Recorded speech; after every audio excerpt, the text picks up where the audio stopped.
أعوذ بالله من الشيطان الرجيم. بسم الله الرحمن الرحيم.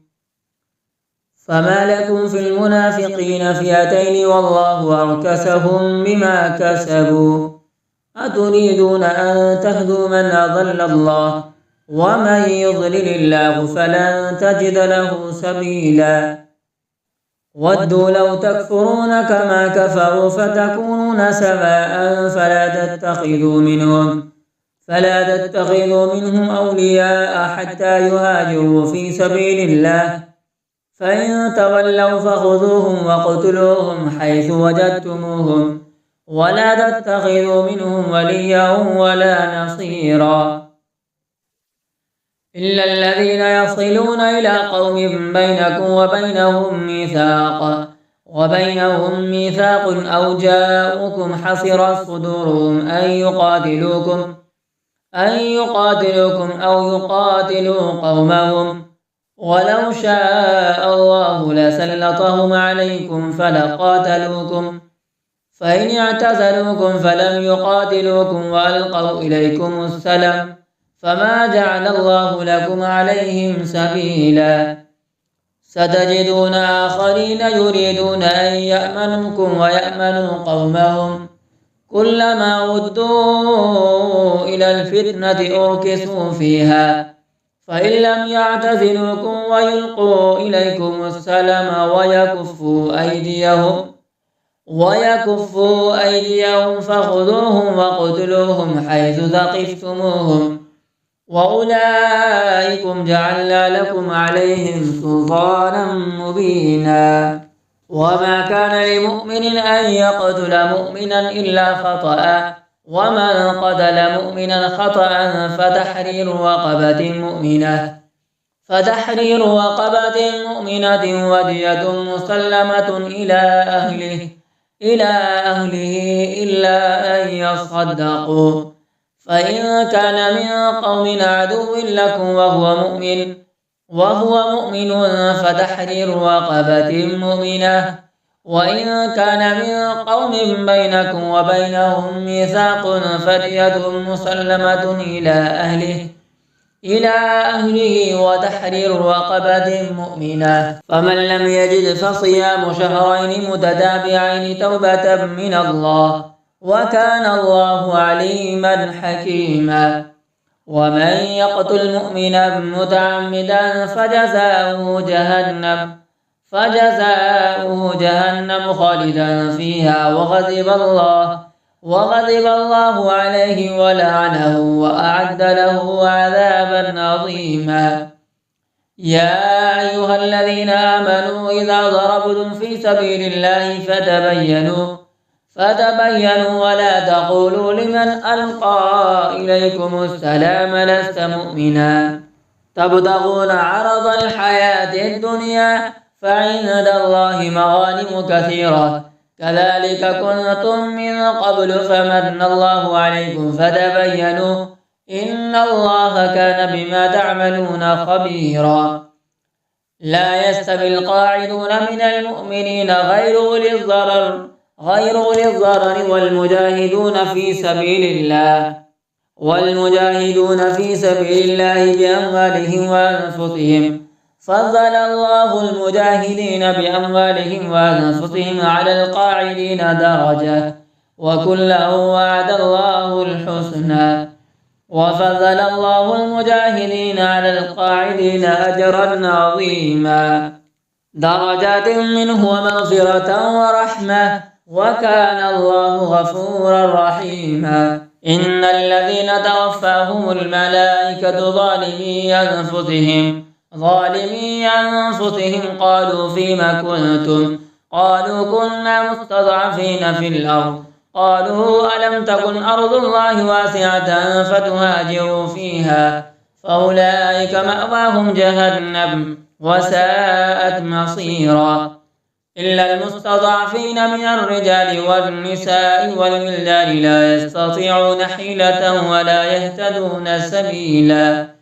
فأولئك عسى الله أن يعفو عنهم وكان الله عفوا غفورا ومن يهاجر في سبيل الله يجد في الأرض مراغما كثيرا وسعة ومن يخرج من بيته مهاجرا إلى الله ورسوله ثم يدركه الموت فقد وقع أجره على الله وكان الله غفورا رحيما. وإذا ضربتم في الأرض فليس عليكم جناح أن تقصروا من الصلاة إن خفتم أن يفتنكم الذين كفروا إن الكافرين كانوا لكم عدوا مبينا. وإذا كنت فيهم فأقمت لهم الصلاة فلتقم طائفة منهم معك فليأخذوا أسلحتهم فإذا سجدوا فليكونوا من ورائكم ولتأت طائفة أخرى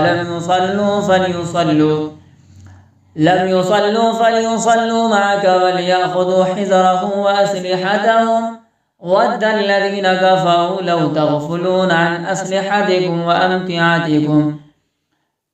وأمتعتكم فيميلون عليكم ميلة واحدة ولا جناح عليكم إن كان بكم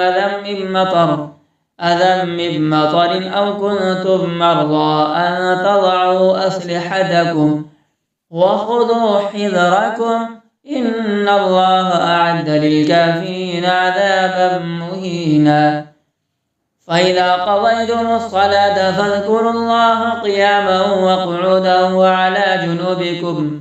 فإذا اطمأننتم فأقيموا الصلاة إن الصلاة كانت على المؤمنين كتابا موقوتا. ولا تهنوا في ابتغاء القوم إن تكونوا تألمون فإنهم يألمون كما تألمون وترجون من الله ما لا يرجون وكان الله عليما حكيما.